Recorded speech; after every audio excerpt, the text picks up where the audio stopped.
there's no like secret sauce, no special like thing that we should be doing to support a healthy metabolism with our kids or ourselves. Is that correct? Yeah, there's no lemon juice, no Right. metabolism drops, no like cold baths or something like that.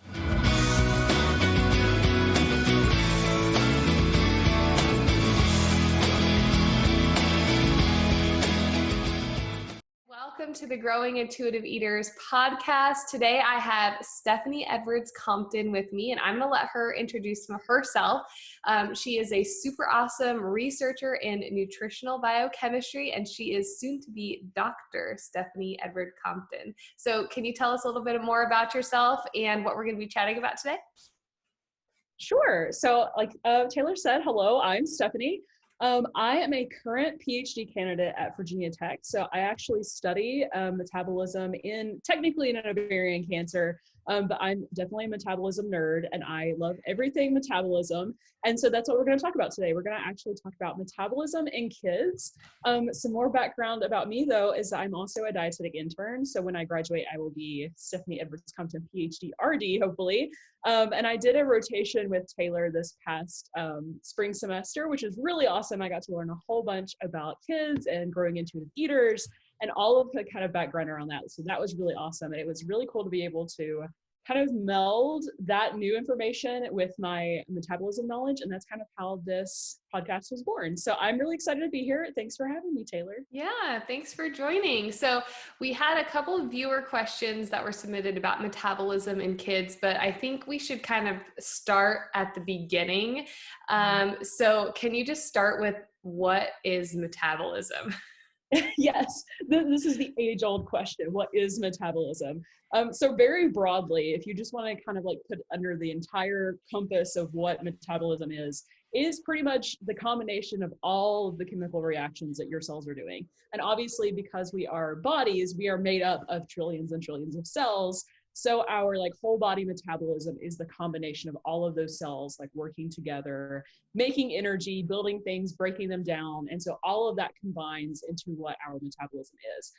The thing that I always kind of want to mention when I talk about metabolism, because I feel like a lot of people tend to view metabolism as this little like furnace in our bodies that we have to like keep feeding and we have to like put energy in and like it like fuels the fire or whatever.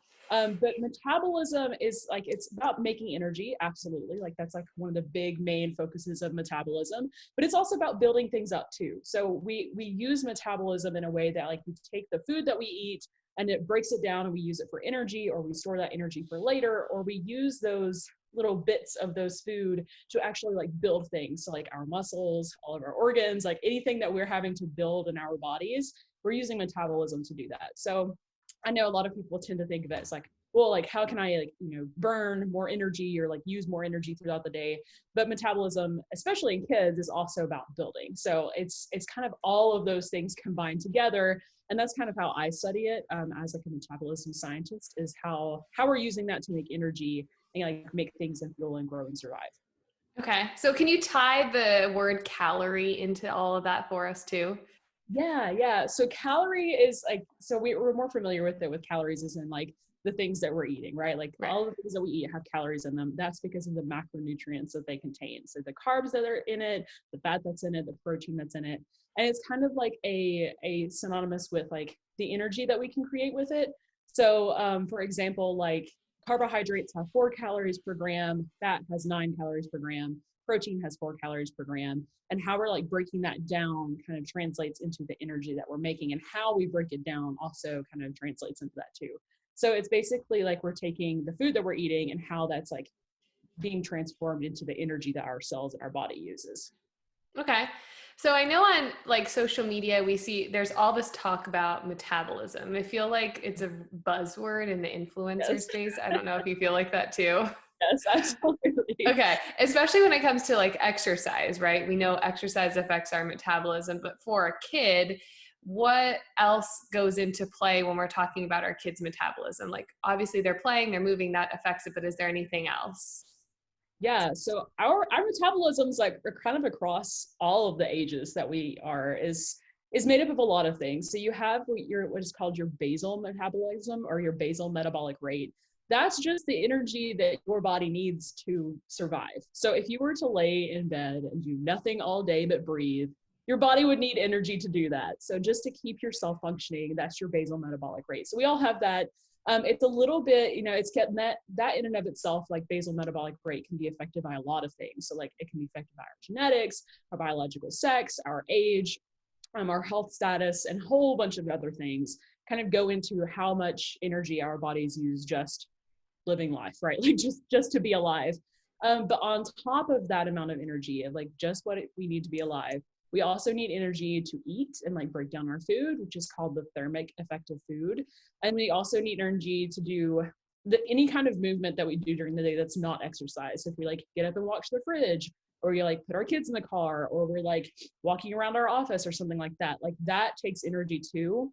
So even if it's not like exercise, quote unquote, it's still activity that we're doing. And so we need energy to be able to do that. And then obviously exercise too, but that's a little bit different with kids, especially like kids of different ages, because, like you have an infant who's obviously not running around versus like a toddler or like a younger child who maybe is running around and like doing a little bit of exercise in and of itself. So with kids' metabolism, like you're still going to have those like really basic things like your basal metabolic rate, your thermic effect of food, all of the other activity that they're doing on top of like the exercise too. So on top of all of that, that's kind of like what our metabolism is like made up of and what affects how much energy that we use per day. But you also have like that's affected by things like body composition. So if you have more like fat-free mass, which is like more muscles versus more fat mass, like that can affect it. And then also with kids, what's really interesting is the presence of brown fat.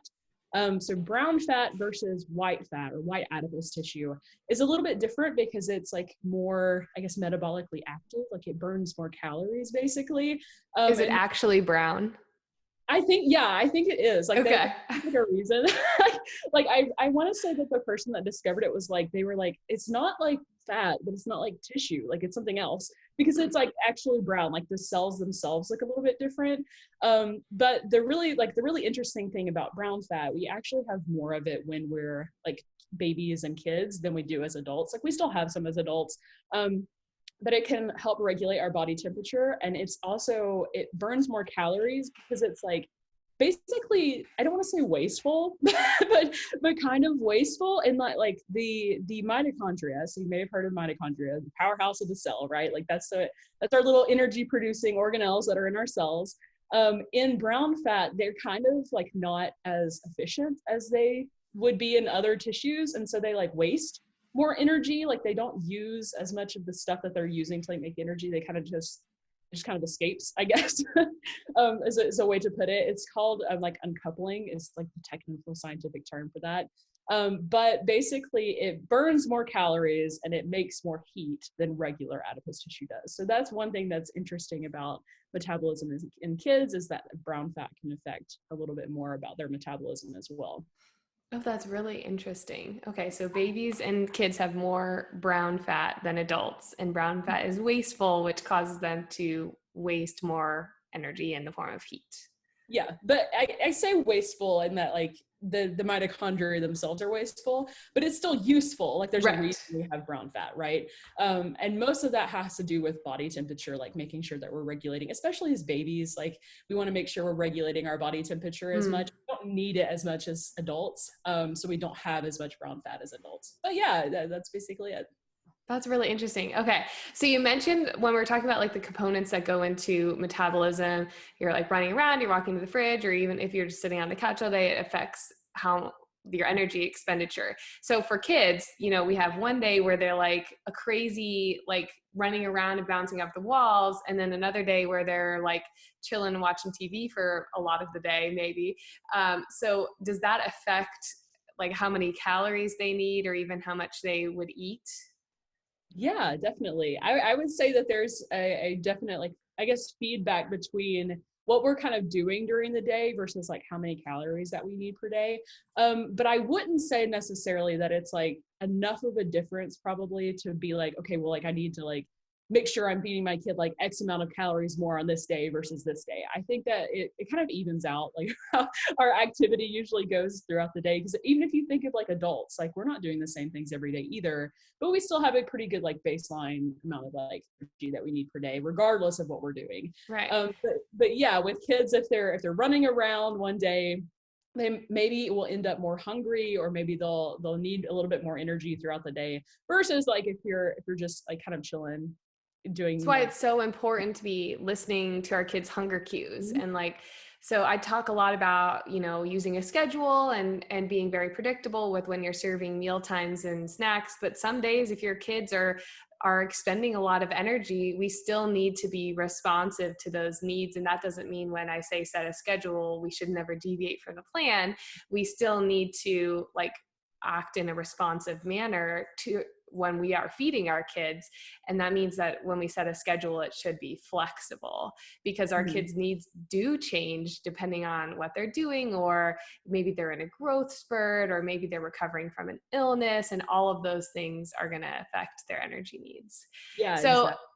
okay, let's talk about growth, right? Mm-hmm. Because we know all of those things affect kids' energy and metabolism, but also growth affects metabolism a lot. So can you tell us about that? Yeah. So again, this is kind of like a two-way relationship, right? So like your metabolism is going to affect your growth is going to affect your metabolism. It's kind of like synonymous with both of them. So our basal metabolism, like just the amount that we need per day, is going to change and like fluctuate as we grow. Because that's like mostly because of like body composition, but also our growth rates in general. So there is like a relationship between our growth rates and our metabolism. With kids, you have like a definite like change that's been kind of like experimentally looked at over the course of like how old you are. So if you are like, you know, infant, your metabolism is actually going to peak at age 1, mainly because you are doing massive amounts of growth during that time. Like the time between birth and age 1 is a huge section of growth. We need a ton of energy during that time. And so technically like it's not going to be higher than adults, right? Like it's per like the weight of the individual and like their size at that time. But for the size that babies are, their metabolism is going to be very large when they're 1-year-old, just because they are going through like a big area of growth then. And I know a lot of parents like notice that their babies, like their 1-year-old babies, end up eating more than maybe like their 3-year-old. And that's because that growth rate is so incredibly high at that point. So sorry to interrupt. I had to throw that in there. Thank you. No, that's exactly it too. Is like you probably are seeing that kind of reflected in how much they're eating too. Like, because you're going to have a lot more food to supply all of the things that you're not just the energy you're using during that time, but also like all of the stuff you're building. Because again, metabolism is all about building too. And I've read some studies too that have seen small increases in basal metabolic rate during periods where we're doing a lot of growth. So while we might like peak at 1-year-old, it might go down a little bit. And then when we hit like 4 to 6, it goes up a little bit more, and then it goes down a little bit. And then we get to like 12 and 16, and we're going kind of like through that pubescent period, then it increases again. And then we kind of hit our like more adult, like basal metabolic rates. So when we're going through these periods of growth, we're seeing like a little bit of an increase in basal metabolism so that we can compensate and get enough energy and use enough energy for that growth period. Because again, we need energy to grow also, but we also need all of the other like things that metabolism does for growth, like making all those building blocks and storing energy and all of that good stuff. Oh, that's so interesting. Because I think when a lot of people think about growth, we think about it as this like linear trend that's like perfectly straight, but really in reality, like everything in health and science, it's kind of this like messy trend that isn't perfectly defined by a straight line. Yeah. And I mean, even like our, like how much energy, like you talked about earlier, like how one day kids might be like, you know, bouncing off the walls, kind of like running around doing everything. And then one day they may not be as energetic. And it's kind of like the same thing with growth. Like maybe a few periods of time where you're growing a lot, maybe it like decreases down, increases up, that kind of thing. Because it's not linear. We're going through this. I believe the word is like pulsatile, I think is the word for it, where it's like, that's what we call those growth spurts, basically, where you're going through periods of like more growth versus less growth. Okay. And when we're growing and we're building, that's called anabolism. And when you're breaking down, it's called catabolism. So can you explain those terms a little more for us? Yeah. So, like I said earlier, metabolism is both about breaking down, but also about building up. So, yeah, like you said, so anabolism, or like an anabolic process, is when we're using metabolism to build things. So, if we're building, like, if we're trying to store energy for later, or we're trying to get like the food that we eat, when it's broken down, we can use the pieces that it's broken down in to build other things in like our cells or in our tissues. And so that anabolic process is like that building up of stuff. Versus, like you said, catabolism is breaking down. So with that, we're taking all those molecules that we're getting from our food, we're breaking them down, and then we're using them to make energy, which that energy then can be used to like build other things, because we need both. We need the building blocks and we need the energy to put the building blocks together. So you need both processes, and it's not like we're like, there's times of which we're doing like one or the other. Like there are times in which maybe like we're spending a little bit more time doing anabolism and building versus like breaking down, but we're doing them both pretty like simultaneously. Like we're not just focused on one versus the other. So like that's why it's so important. We want to make sure we're getting enough energy, like we're eating enough food to make enough energy and building blocks, so we have the things we need to use for the building blocks and the things that we need to make the energy that we need for the building blocks and just to survive. Yeah, and that's why, I mean, like what you said, why you see pediatric dietitians and pediatricians emphasizing the importance of adequate calories and adequate protein for kids, because we want to support that and those anabolic processes as they're growing. Yeah, exactly. Oh, I love this stuff. It's so interesting. Okay, so now back to kind of what we hear on social media. So I see people say like a slow metabolism or a damaged metabolism, and then I see parents worried about how what they're doing and what they're feeding their kids is affecting their, nutrition. Is that something that the way a parent feeds their child can affect? Is that even a thing, like a slow or damaged metabolism? Can you just elaborate on all these things that we see on the internet? Yes, of course. So I always say it all the time. Listen, I know that, because yes, you're right. Absolutely. Like slow and damaged metabolism is such like a buzzword right now. Mm-hmm. People are like very worried. It kind of feeds back into that thought that metabolism is this furnace that we need to keep burning. And so they're like, oh, well, you need to do this to make sure your metabolism is like humming as much as it should, or that it's like as high as it should be, or whatever. And I always say, like, your metabolism isn't necessarily slow, it's just yours. Because if your metabolism, I love that. slow, yeah, it's just yours, because there's so many things that go into our metabolic rates and the way that our bodies like use and like build that energy, that like I said, I mentioned earlier, like your basal metabolic rate is affected by like your genetics and your biological sex and your health status and your age and all of these things that are kind of going in that are not necessarily in your control, right? And all of those things are also related to how we make energy. So it's not necessarily that your metabolism is slow or if it's damaged. The only time it would be like legitimately damaged is if you had a diagnosed mitochondrial disease or like an inborn error of metabolism or something like that, which you would definitely know like if you or your child had that, because it's usually diagnosed in infancy, like right when they're born. Right. And I know you, Taylor, have a lot more experience with those inborn errors in metabolism than I do. So, but that's the only time I would say that it's like quote unquote damaged, right? Like based on what the internet is kind of saying, like it's not necessarily that it's like slow. You can like affect like the way that your metabolism, I guess, like how much energy that you are using per day based on some of the things that you do. But like I said, it's not necessarily all in your control, but there are some things that can affect it. So like if you, for example, exercise more and you build more muscle, it's kind of more relevant for adults, but if you build more muscle, then you're going to affect your metabolic rate, because muscle is a very metabolically active tissue, and you're going to have more fat-free mass in that muscle. But with with that also, like one of the things that could like slightly like affect your metabolism or lower it is if you don't eat enough.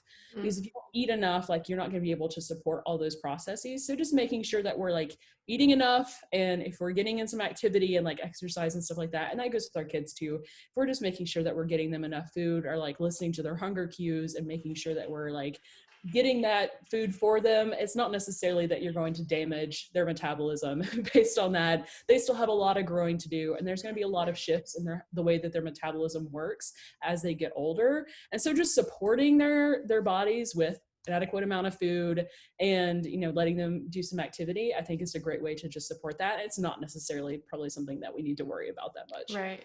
I totally agree with that. And so for all the listeners to hear from an expert in metabolism, I just want to verify there's no like secret sauce, no special like thing that we should be doing to support a healthy metabolism with our kids or ourselves. Is that correct? Yeah, there's no lemon juice, no Right. metabolism drops, no like cold baths or something like that. Like those all can maybe affect very, very slightly like transient, like short-term kind of stuff. It's not going to affect your metabolism long-term. The best thing you can do is get some activity, maybe build some muscle, make sure you're eating enough, like based on what your body needs is the best ways to do that. And so for kids, that translates to just play, minimizing screen time, maximizing outdoor time so we can get them moving as much as you're able and is safe. And then, you know, offering them lots of healthy foods. And if you're concerned about your child's intake, that's when you need to reach out to a provider if you feel like it's affecting their growth, or you're worried that it might affect their growth, because there could be something underlying that needs to be addressed there. Yeah, exactly. So I had a listener question, and she asked, how do my kids have so much energy all the time and I do not? And I thought that was a really funny and interesting question to throw in here for this metabolism discussion. So can you enlighten to all the exhausted parents in the world why we're so tired and they are so energetic? Absolutely. So there are some maybe more life reasons for that. Yes, and there I are 100% agree. some really interesting like metabolism things that I have found kind of about this, because I love this question. I also think it's hilarious because it's so true, right? Like you see kids like running around like for like 45 minutes straight, like no break. And you're just like, oh, like I could never imagine. And like, mom and dad are in the background, like, please go to sleep. Yeah, pretty much. So, I mean, my first kind of thing that I would want to say with this is like, you know, kids are busy, like they're so busy learning and like going about their world. Like, I feel like half of the reason, like the energy that they're using is like, let me just like explore and like do all the things and like play and have fun. And so like, that might be like a pretty large part of it too. Yeah. For sure. But I do think that there is like some really interesting like metabolism reasons for this too. So I'm going to get a little nerdy on you because Please do. We want to hear it. Yes, I thought this was so interesting because especially like, you know, I study metabolism in adults, right? But like the difference in adults and children is like, it's not something that is like super, super well studied. And I will like give that caveat, like a lot of the research has been done in boys. So it's like it's usually very small populations, but there is some really interesting like research about the differences in the way that we use energy systems versus like kids and adults. So the way that our energy systems work kind of changes as we grow up. So and I'm going to drop some terms on you real quick. Okay. So there is like oxidative metabolism and there's more glycolytic metabolism. So oxidative is like, that's using our mitochondria. Our mitochondria use oxidative metabolism. It uses oxygen. That's where that name comes from. So it uses oxygen. It produces a lot of energy at once, but it's a little bit slower. Like it takes longer for us to do that. Okay. Versus glycolytic systems, which is named because of like an energy system called glycolysis. And so that just breaks down glucose, which we get from carbs. And that energy system is very quick, but it produces very little energy. So if you think about how like adults, when you are exercising, for example, so you are going out and you're running like around a track or something like that, right? Versus like a kid doing that. Yeah. So when you are doing it, like you're running, you're probably going to feel your muscles start to burn. right? So that when you feel your muscles start to burn, that is actually a buildup of lactic acid, and that's coming from those glycolytic systems. So those really fast, but really energy, like not as efficient at making energy, but you're producing lactic acid. So that's what that burning is. So kids actually use their oxidative systems more. So they're able to use their mitochondria, and while like it kind of like technically takes longer, they produce a lot of energy at once versus those really fast glycolytic systems.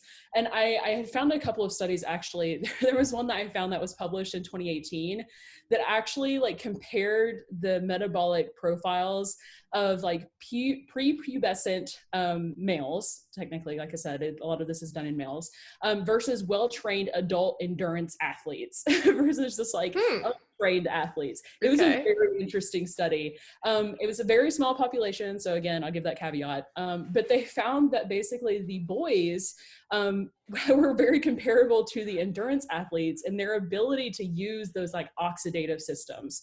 So they saw in this study like those oxidative systems, you're going to produce more energy than those glycolytic systems, and the boys also were able to remove that lactic acid better. So that lactic acid buildup, our muscles burning, usually I know as an adult who exercises, when my muscles are burning, I'm probably going to stop for like, you know, like that buildup of that. At least slow down or something. Yeah, at least slow down, right? So like, I'm probably going to stop. And when your muscles stop burning, it's basically that lactic acid has been cleared out of your muscles. And it can be used to make energy. It's not a waste product. Like it is useful. But that we clear that out, and it does maybe like take like, you know, a little bit of time for us to do that. But they found in this study also that kids were able to clear that lactate faster. So they're probably not feeling as much of that like muscle burn as we are as adults, because they're able to like get it out faster, which could be because like they have like faster oxygen uptake and their heart rate. And they're also like technically smaller. So maybe it can like clear faster because of the size of their bodies. But they're like, that's part of it that goes into like why maybe they have so much energy is they're able to produce more of it. And they also might have just like more mitochondria in general, just because they're younger, and that can change like obviously as we grow up, and that's not necessarily a bad thing. But with this study, like looking at endurance athletes who are very highly trained can use more of those oxidative systems, because they've trained basically their mitochondria to be able to do that, because they've like spent time doing like a lot of aerobic activity. And so we can definitely become more oxidative if we train, but kids kind of get the advantage of like being more oxidative in general. So they're able to run around and do all of the things, because their energy systems are just a little bit different than ours as adults. So we have to train really hard to have high endurance, and kids have high endurance just because they exist. Yeah. Okay. And we're all start out like that. We kind of change over time. We get a little bit more glycolytic, a little less oxidative, because I know not many of us are very highly trained endurance athletes, right? So if we want to keep up with our kids, the message is we need to become an endurance athlete to equal their energy production. That could be one method. That's very interesting. I really am fascinated by that. Can I just take a pause about how frustrating it is that all the research is done in boys, but hopefully now we're seeing more research done in girls, and we're seeing equality of participant selection. But yeah, that is frustrating. And part of that kind of goes back also, I mean, like you have to think also about the effect of like the menstrual cycle and like hormonal influences too. Like our like the menstrual cycle does affect metabolism to an extent. And so like I think most people study it in boys just because of that fact, but there is an increase in people like studying the menstrual cycle and how that affects metabolism. And so it's becoming more like common to be able to do that. So hopefully we'll see an increase in that research soon. Yes. And I know there's another PhD candidate who we're connected with on Instagram. Her name is Alyssa Olenek, and she studies the effect of menstrual cycle on physical activity. And so I'll link her profile here if you want to check out research on that. She talks a lot about it. It's super cool. Yeah. Okay, so we had one more listener question and we kind of touched on this, but I'll ask it again so we can summarize what we chatted about. So somebody asked, why do babies eat more than my toddler? And why does my toddler eat more or less on different days? So can you tell us again about all of that? Yeah, of course. So, like we mentioned earlier, so our growth rates are going to be massive in that first year. So your baby may be eating more than your toddler just because they are going through like a time of this massive growth. So even though they're smaller than your toddler, right? But they're still eating like a lot. And so for their size and their weight, they're going to be eating more just because they're going through such a time of like growth and development. And so they may be doing that during the first year, but you may notice like as they get a little bit older and into like the toddler years, they may be eating technically a little less, but you may notice it more on some days versus others. And that can be, again, because our growth rates aren't necessarily linear. We may go through little spurts. And so one day we may be more hungry than others.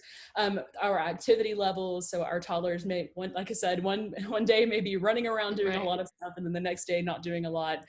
So that more or less activity like could also equal like, you know, eating more on one day versus another. And I wanted to mention too, like that could be like, they could be really active one day and then the next day they eat a lot.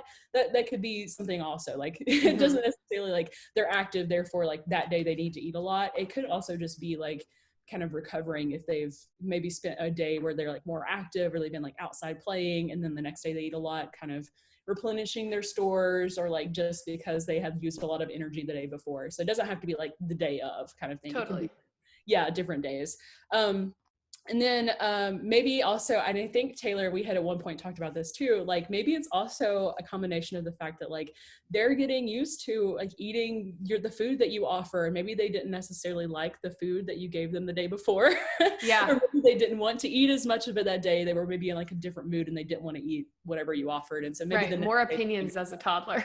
Yes, exactly. So as we're like going through and like learning how to live life, maybe that's also like a combination of it. You know, you're going out and you're like, well, you know, I don't really like the texture of this food, or I don't really like, this is not one of my favorite foods. And then the next day you offer a favorite food, or like they're in a mood to try something new.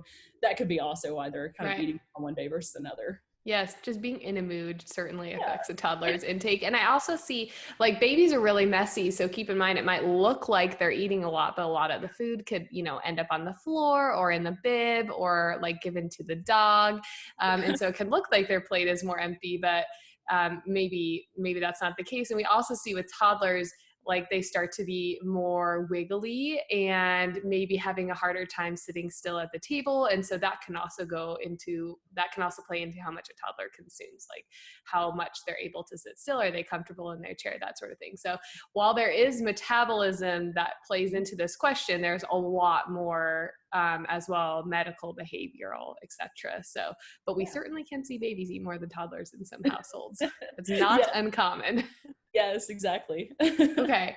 Well, this was really interesting. I love how excited you get about metabolism and biochemistry stuff, because I do too. Is there any other like super interesting facts about metabolism that we didn't get to talk about today that you want to tell our listeners? Yeah, I would say like the wrap up thing as a metabolism scientist, kind of what I want you to kind of take away from this is that like our metabolism and our life is kind of pretty like coinciding. Like it's not just that like we have this little furnace in our bodies and we have to feed it and like we need to be like the stewards of our metabolism, right? Our metabolism and our life like go together, right? So like the energy that we need and the energy that we use is related to the things that we're doing. And so in times in which we're doing more things, or maybe we're stressed or like something like that, that's going to affect how much we want to eat or how much energy we burn, that kind of thing. And again, it's not like we have to like constantly be monitoring our own metabolism. We can support our metabolism by eating enough, eating a variety of food, getting some activity in, and that goes for us and our kids. So like with our metabolism, I think one thing that I always do and I always say is kind of like appreciate your cell sack and how complicated metabolism is and how it takes care of it for you. So I love metabolism and I truly appreciate how awesome our cells and our bodies are and how those kind of relate and how our bodies like go through living our lives. And while we may be amazing cell sacks, we are also humans. And so when we go about our life, and how our metabolism is kind of feeding into that, and how like vice versa. It's something that we can support just by making sure that we're eating enough and moving a little bit. So I love that. So appreciate all those cute little cell sacks that live with us and yeah. listen to their needs. We don't need to be constantly tracking and worrying about all these numbers and all the like intricate little details, because it takes care of itself for most kids. While there are some kids that need a little bit of extra help here and there. So Exactly. that was so interesting. I just could nerd out about this with you all day. So thank you so much for coming on the podcast. Why don't you tell our listeners where they can find you, and real quick, also tell them about what your nutrition lab is and where they can access that, because it's super cool. Yes, absolutely. So I'm mainly on Instagram. I technically have a Facebook. I do not use Twitter. Just I'm mainly on Instagram at steph.compton.nutrition.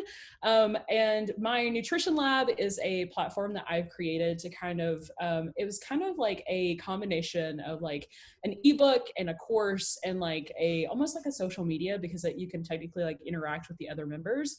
But it's a platform of which I've like made so that it can actually like educate both healthcare professionals through the Nutrition Lab Pro, but also people who are just interested in learning more about the fundamentals of nutrition and metabolism, and how we can implement those in our life and actually make like sustainable and like well-informed choices with what we're doing with nutrition. And actually, I do have a Metabolism 101 course that is going to be released in the Nutrition Lab soon. I've actually polled the current members of the Nutrition Lab, and we've kind of come together and decided on what we wanted to learn about together. So I'm going to have a Metabolism 101 course, and that's in addition to the Nutrition 101 course that I already have within the Nutrition Lab, and a whole bunch of random like topic posts on like how to make good goals and how to implement those things. So it's a little bit more relevant for you parents out there. But I actually am going to add a little bit more information about things like brown fat and metabolism in kids in there too. So it's a great little platform, and it's super accessible, like price-wise. It should be opening as soon as I get the Metabolism 101 course done. I'll probably reopen it again. So it'll be opening soon, but you can always check my social media page, my Instagram profile, for more on that.